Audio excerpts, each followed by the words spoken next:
ብፁዕ አባታችን አቡነ ናትናኤል የሚኒሶታና የአካባቢው እንዲሁም የዴንቨርና የአካባቢው አህጉረ ስብከት ሊቀ ጳጳስና የቅዱስ ሲኖዶስ አባል አበው መነኮሳት ወቀሳውስት አኀው ዲያቆናት፣ የተወደዳችሁ የእግዚአብሔር ቤተሰቦች፣ የድንግል ማርያም ወዳጆች ምዕመናን እንደምን አረፈዳችሁ። በዚህች ዕለት ያደረሰን የእመቤታችንን በዓል ለማክበር ያደለን እግዚአብሔር አምላካችን ስሙ የተመሰገነ ይሁን። ቅድም ልጃችን በእንግሊዝኛ ቋንቋ በዓሉን የተመለከተ ጥሩ ትምህርት አስተምሮናል። እግዚአብሔር በጥበብ በእውቀት በሞገስ ያሳድግል። ጥበብ ቤተከ ምስለ መባኤ፣ መባኤን ይዤ ወደ ቤትህ እገባለሁ። መስዋዕቱን፣ አስራቱን፣ ቀዳማያቱን፣ በኩራቱን ይዤ አንተ ያዘዝከውን ይዤ ወደ ቤትህ እገባለሁ። ባዶ እጄን አልመጣም። አንተ ከሰጠኸኝ ከአስሩ አንዱን ይዤ እመጣለሁ። ለመስዋዕት የሚሆነው ስንዴውን፣ ወይኑን፣ ዘይቱን ይዤ ወደ ቤትህ እገባለሁ። ወእሙር ብፅዓቴ ዘነበርኩ በአፌ የተናገርኩትን ብፅዓት ስዕለቱን ይዤ ወደ ቤት እገባለሁ። ለአንተ እሰጣለሁ፣ ለአንተ አስረክባለሁ። ያኛው አንተ ያዘዝከውን ነው። ይሄኛው ደግሞ እኔ የተሳልኩትን ነው። ይህን ይዤ እመጣለሁ ብዬ የተሳልኩትን ነው ብሎ ነው ቅዱስ ዳዊት የተናገረው። ዘይቤ በከናፍሬ አመንዳቤ፣ በቸገረኝ ጊዜ በጨነቀኝ ጊዜ ግራ በገባኝ ጊዜ ሆድ በባሰኝ ጊዜ መከራ በጸናብኝ ጊዜ በተሰቃየሁ ጊዜ አንተ ከዚህ ውስጥ አውጣኝ፣ እኔ ይሄን ይዤ እመጣለሁ ብዬ የተሳልኩትን አላስቀርም፣ እሰጣለሁ፣ አስረክባለሁ ብሎ የተናገረው ቅዱስ ዳዊት ብዙ መንፈሳዊ ሀብት ተሰጥቶታል። ኃላፊያትን ይናገራል። ወደ ኋላ ያልኖረበትን ያልነበረበትን ዘመን እግዚአብሔር እየገለጠለት ይናገር ነበር። መጻእያትን ወደፊት የሚመጣው የማይኖርበትን ዘመን አረፍተ ዘመን ገብቶት የማይኖርበትን ዘመን እስከ ዕለተ ምጽአት ያለውን ከዚያም በኋላ ያለውን ይናገር ነበር። በዚህም ቃሉ ላይ ያለፈውን ተናግሮበታል፣ የሚመጣውን ተናግሮበታል። ምን በሚለው ቃል እበቡ ቤተከ ምስለ መባኤ መባኤን መስዋዕቱን ይዤ ወደ ቤት እገባለሁ። በአፌ የተናገርኩትን ስለቴን እሰጣለሁ ያለው ወደ ኋላ ባልነበረበት ዘመን የነቢዩ የሳሙኤልን እናት አስቡ። ሐና መሀል ነበረች፣ ልጅ አልነበራት። ትዳር ይዞ ልጅ ማጣት ከባድ። ሁሉም ሰው ዘሩን ለመተካት ይፈልጋል። ከትዳር ሶስት ዋና ዓላማዎች አንዱ ዘር መተካት፣ ልጅ መተካት ነው። ልጅ የእግዚአብሔር ስጦታ ነው፣ የእግዚአብሔር ጸጋ ነው። ቅዱስ ዳዊት እንደተናገረ ልጅ አልነበራት። እርሷ መሀን ስለነበረች ባሏ ሕልቃና ደግሞ መውለድ ይችላል። ለምን በእኔ ምክንያት ያለ ልጅ ይቀራል? ለምን በእኔ ምክንያት ዘሩ ሳይተካ ይቀራል? ብላ ለአካሏ ለሥጋዋ አሰበችለት። ትዳር መተሳሰብ፣ መከባበር ምታደርገው ብታጣ እኔ ማህፀኔ ቢደርቅ አንተ ምን ትቸገራለህ? ከሰራተኛዬ ከገረዴ ዘር ተካ ብላ ገረዷን ሰጠችው። ከእሷ ደጋግሞ ልጅ ወለደ። ይህን ካለ ፍቅሩ አልተለወጠባት። የወለደችልን ይቺ ናት፣ ወደ እርሷ ላትላ አላለም። ገረዲቱ ግን ችግር ፈጠረች። እመቤቷን ናቀቻት። ጌታዬ ዘር የተካው ከኔ ነው እንጂ ከሷ አይደለም። እኔ ነኝ እመቤት፣ እኔ ነኝ የቤቱ ንግሥት ብላ አልታዘዝ አለቻት።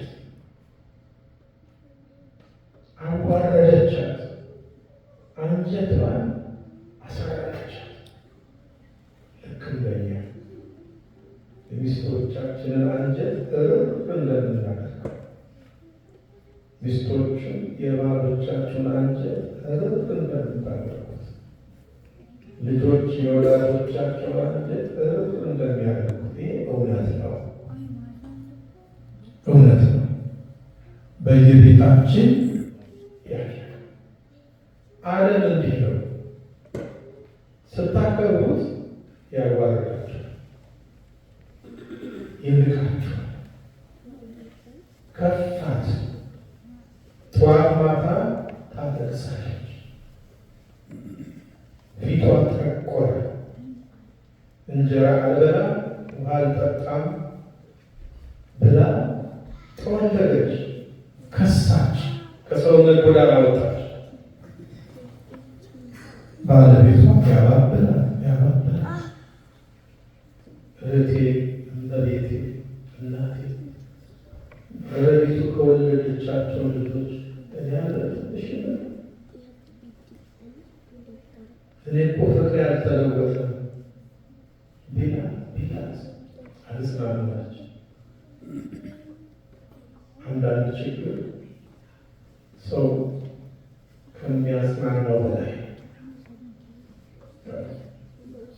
አባት የማያጽናናው፣ እናት የማታጽናናው፣ ወንድምነት የማያጽናናው፣ ካህን የማያጽናናው ፈተና ምን አደረገች? ወደ ቤተ መቅደስ ሄደች። ብቻዋን ሆና አለቀሰች። ድምጿ አይሰማም። ታነበንባለች። እንባዋ እየገነፈለ ይወርዳል። ትኩስ እንባ ፊቷን እያቃጠለ ዝም ብሎ ይወርዳል። ሊቀ ካህናቱ ደግሞ እያያት ነበር። ይህቺ ሴት ጸሎቷ ማለቂያ የለው። ምን ሆና? አይ የወይን ጠጅ ጠጥታ ሰክራ ይሆናል። እንግዲህ ብዙ ሰካራ እንባንባረ ሲሰክር የዛሬ 40 ዓመት የሞተች እናቱ ትዝ ብሎ ያለቅሳል። እና እንደዛ መሰለ መጥቶ ከፊቷ ሲቆም አታየው። እሷ እያየች ያለው ማንን ነው? እግዚአብሔር። ስትጸልዩ እግዚአብሔርን በፊታችሁ አቁሙ። ድንግል ማርያምን ከፊታችሁ አቁሙ። ቅዱሳንን ከፊታችሁ አቁሙ። ዓይናችሁን ከዓለም ላይ አንሱ። በተመስጦ ጸልዩ። በከፊለ ልብ አይደለም፣ በሁለት ሀሳብ አይደለም፣ በባከነ ልብ አይደለም። እንዲህ ስብስብ ባለ ሕሊና መጸለይ ያስፈልጋል። አንቺ ሴት መለስ አለች። የወይን ጠጅ ስካርሽ የማይለቅሽ እስከ መቼ ነው? እናንተ ብትሆን ሁለተኛ ቤተክርስቲያን አለች። እኔ ጨንቆኝ ሳለቅስ ቄሱ ሰካራም አለኝ እኮ ብለን ቤተክርስቲያን እርግፍ አድርገው ነው እሷ አለች። የወይን ጠጅ ጠጥቼ አይደለም አልሰከርኩም፣ ግን ችግር ነው ያሰከረኝ። ችግር ነው ያሰከረኝ ብላ ችግሯን ጉድለቷን ለካህኑ ነገረችው። ካህኑ ጸለየላት። ልመናሽ እግዚአብሔር ይቀበልሽ፣ ጸሎትሽን ይስማሽ ማለት። እግዚአብሔር ልጅ ቢሰጠን መልሼ ለእግዚአብሔር እሰጠዋለሁ ብላ ተሳለች። በዓመቱ ወንድ ልጅ ወለደች። ነቢይ ወለደች። ቅዱስ ወለደች። ጻድቅ ወለደች። የእግዚአብሔር አገልጋይ ወለደች። ሳሙኤል አለችው ስሙ። እግዚአብሔርን ለምኜ አግኝቼዋለሁ። ባሏ ሊያጽናናት አልቻለም። እግዚአብሔር ግን አጽናናት። ያንን ልጅ ወስዳ ለቤተ መቅደስ ለሊቀ ካህናቱ አስረከበች።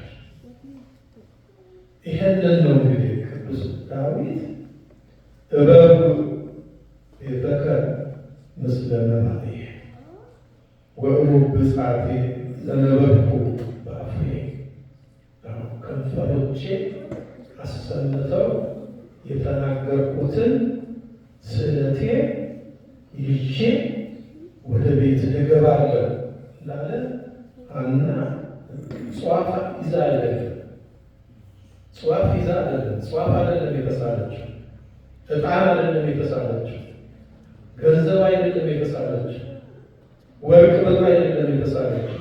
ልጅ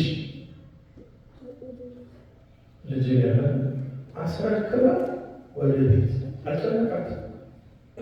ለማን? ለእግዚአብሔር ስለሰጠችው። ልጆቻችንን ለእግዚአብሔር እንስጣቸው። ልጆቻችንን ለእግዚአብሔር ካልሰጠን ሰይጣን ይነጥቀናል፣ ሰይጣን ይወስድብናል። በማቴዎስ ወንጌል ምዕራፍ 17 ቁጥር 1 ጀምሮ ስታነቡ የደብረ ታሪክ ነው። ወደ ታች ስትወርዱ አንድ አባት ልጁን ሰይጣን እሳት ውስጥ ይጥልበታል፣ ባህር ውስጥ ይጥልበታል፣ አረፋ ያስደፍቀዋል። ያን ቀረብ አለና ጌታ ሆይ እርዳኝ፣ አንድ ልጄን ሰይጣን ነጠቀኝ። የሰማችሁ ልጄን ሰይጣን ነጠቀኝ እርዳኝ። ለእግዚአብሔር ስንሰስት ሰይጣን ይወስደው። አስራት ማናወጣው ሰስተን ነው። በረከት የምናጣው ሰይጣን እየሰደበው፣ ሰይጣን እየወሰደው። ምንም በረከት የለም። 2 ስራ ሰራ፣ 3 ስራ ሰራ። ሐና ግን ልጅን ያህል ነገር ተስላ ወደ ቤተ መቅደስ ይዛ ገባች። ይሄ ከኃላፊያት ሲናገር ነው ቅዱስ ዳዊት። ከመጻሕያት ደግሞ ቅዱስ ኢያቄምንና ቅድስት ሐናን አስቧል። ቅዱስ ኢያቄም ቅድስት ሐና ልጅ አልነበራቸው። ስዕለት ተሳሉ። ወንድ ልጅም ቢሰጠን ሴት ልጅም ቢሰጠን ወጥተው ወርደው እኛን ያገልግሉናል። ለእግዚአብሔር እንሰራለን። በቤተ መቅደስ እግዚአብሔርን እንዲያገለግሉ ብለው ተሳሉ። ስለታቸው ደረሰ። ጸሎታቸው ተሰማ። ልመናቸው ተቀበለ። ከፀሐይ ከጨረቃ የደመቀች መልዕልተ ፍጡራን ከፍጡራን ሁሉ በላይ የሆነች ድንግል ማርያምን ግንቦት 1 ቀን ወለዱ። ዮም ፍስሐ ኮነ በእንተ ልደታ ለማርያም። በእርሷ በእመቤታችን ልደት ምክንያት ዛሬ ደስታ ሆነ። ዛሬ ደስታ ሆነ። በማን ዘንድ? በአባቷ ዘንድ። በማን ዘንድ? በእናቷ ዘንድ። በማን ዘንድ? በዘመዶቿ ዘንድ። በዚሁ የሚያበቃ ይመስላችኋል? ደስታ ሆነ በነቢያት ዘንድ። ለምን? ትንቢት ተናግረዋልና ስለ ድንግል ማርያም የተናገሩት ትንቢት ተፈጽሞ ስላዩ ነቢያት ደስ አላቸው። በዚህ ያበቃ አይበቃ። በአብ ዘንድ ደስታ ሆነ። አያችሁ፣ መርዓቱ ለአብ ለአብ ሙሽራው ትባላለች እና ሙሽራ ድንግል ማርያም ስለተወለደች አብ ደስ አለው። ወላዲቱ ወልድ ደግሞ እናቱ ስለተወለደችለት ደስ አለው። ለመንፈስ ቅዱስ ስራ ቤቱ መንፈስ ቅዱስ ደግሞ ንጽሕት አዳራሽ ስለተወለደችለት ደስ አለው። ለመሆኑ ቅዱስ ኢያቄም ቅድስት ሐና ስለታቸውን ረሱ? አረሱ። የ3 ዓመት ልጅ በሆነች ጊዜ አባ እማ እያለች አፏን ገና ከመፍታቷ ተነጋግረው ባልና ሚስት ሁለቱም ቅዱሳን ናቸውና ሁለቱም ጻድቃን ናቸውና እንዳንድ ልብ መካሪ እንዳንድ ቃል ተናጋሪ ሆነው ስለታቸውን ይዘው ወደ ቤተ መቅደስ ሊቀ ካህናቱ ዘካርያስ ጨነቀ። ይህችን የመሰለች ልጅ ተቀብዬ የት አኖራታለሁ? ምን አበላታለሁ? ምን አጠጣታለሁ? ምን አለብሳታለሁ ብሎ ሰውኛውን ተጨነቀ። በዚህ ጊዜ ቅዱስ ፋኑኤል ህብስት ሰማያዊ ጽዋ ሰማያዊ ይዞ ወረደ። አንድ ክንፉን አንተ ተጽፎላት አንድ ክንፉ ጋርዷት ህብስት ሰማያዊ ጽዋ ሰማያዊ መገባት። የመብልና የመጠጧ ነገር ከተያዘ ብሎ ወደ ቤተ መቅደስ አስገባት። እመቤታችን ወደ ቤተ መቅደስ ብትገባ እርሷ ራሷ ቤተ መቅደስ ናት። በቤተ መቅደስ ተቋም አይቶታል። ተቋም ወርቅ። እመቤታችን ራሷ ተቋም ወርቅ ናት። በቤተ መቅደስ ማዕጠንተ ወርቅ አለ። እመቤታችን ራሷ ማዕጠንተ ወርቅ ናት። ሁሉ ናት እመቤታችን ቅድስት ድንግል ማርያም። እንግዲህ ታኅሳስ 3 በዓታ ብለን የምናከብረው ለዚህ ነው። ይህንን ስስተማ እኛስ እመቤታችንን ከልባችን ተቀብለናት በእውነት በውስጣችን አለች? በውስጣችን እየኖረች ነው? ለመሆኑ ምን አነጠፍንላት? ምን ጋረድንላት? እመቤታችን እሷ እኮ ቅዱስ ዳዊት በአልባሰ ወርቅ ውስጥ ወገቦት ወርቅ ልብስ ተጎናጽፋ ተሸፋፍና ንግሥቲቱ በቀኝ ትቆማለች ብሎ ቅዱስ ዳዊት ተናግሮላታል።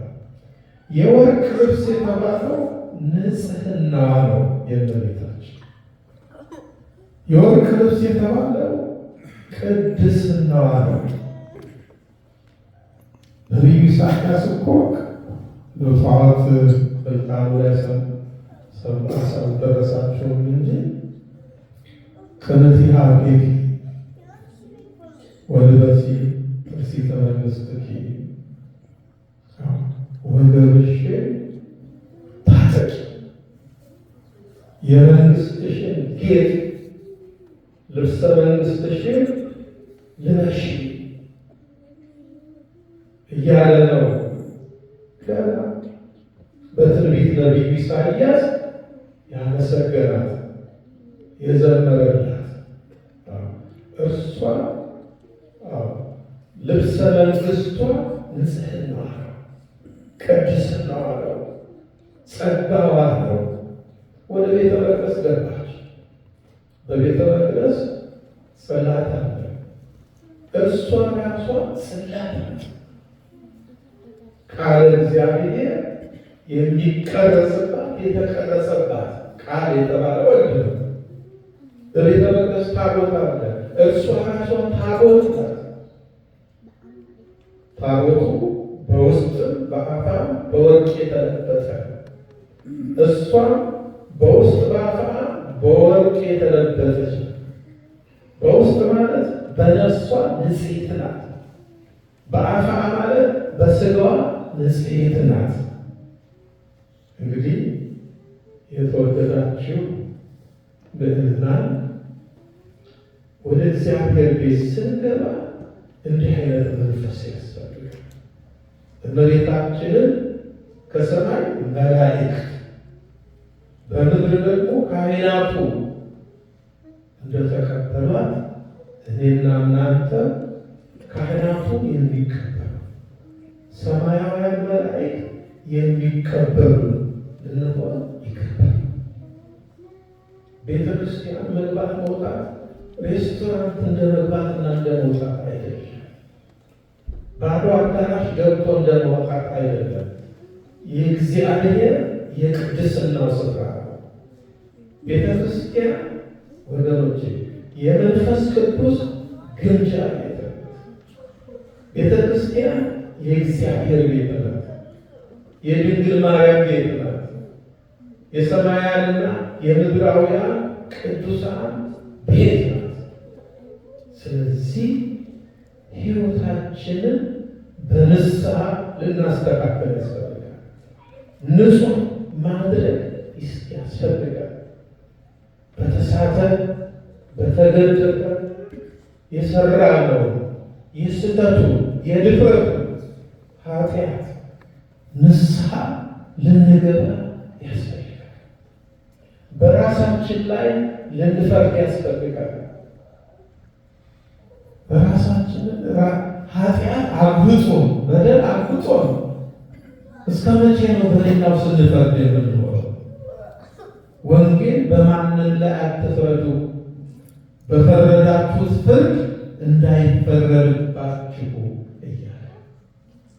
ስለዚህ ወገኖቼ ኢያቄምና ሐና ንጽሕት ድንግል ማርያምን ነው ለእግዚአብሔር የሰጡት። እኛስ ምናችንን እንስጥ? ምን ንጹሕ ነገር አለ? ምን ንጹሕ ነገር አለ? ጸሎታችን ንጹሕ ነው። ጾማችን ንጹሕ ነው። ሕይወታችን ንጹሕ ነው። ወገኖች ልባችንን ንጹሕ እናድርግና ንጹሕ ልብ ለእግዚአብሔር እንስጥ። ዛሬ ላይኖረን ይችላል። ሁላችን እንደ ቅዱስ ዳዊት ልበ ንጹሕ ፍጠርልኝ እግዚኦ፣ አቤቱ ንጹሕ ልብን ፍጠርልኝ እንዳለ ልቤን ንጹሕ አድርግልን ያስፈልጋል። እግዚአብሔር ከሁሉ አስቀድሞ ንጹሕ ልብ ነው ከእኛ የሚፈልገው። በጠቢቡ ሰሎሞን የተናገረው ልጄ ሆይ ልብህን ስጠኝ፣ ዓይኖችህን መንገዴ ይውደዱ። መንገድ ያለው ሕጉ ነው። መንገድ ያለው ትእዛዙ ነው። አለበለዚያ በተበላሸ ልብ በቆሸሸ ልብ እግዚኦ እግዚኦ ብንለው አይሰማም። በነቢዩ በኢሳይያስ አድሮ እግዚአብሔር ምን አለ? ይህ ሕዝብ በከንፈሩ ያከብረኛል፣ ልቡ ግን ከእኔ በጣም የራቀ ነው። ይበቃልና የእግዚአብሔር ቸርነት የማማላጅነት አይለየን።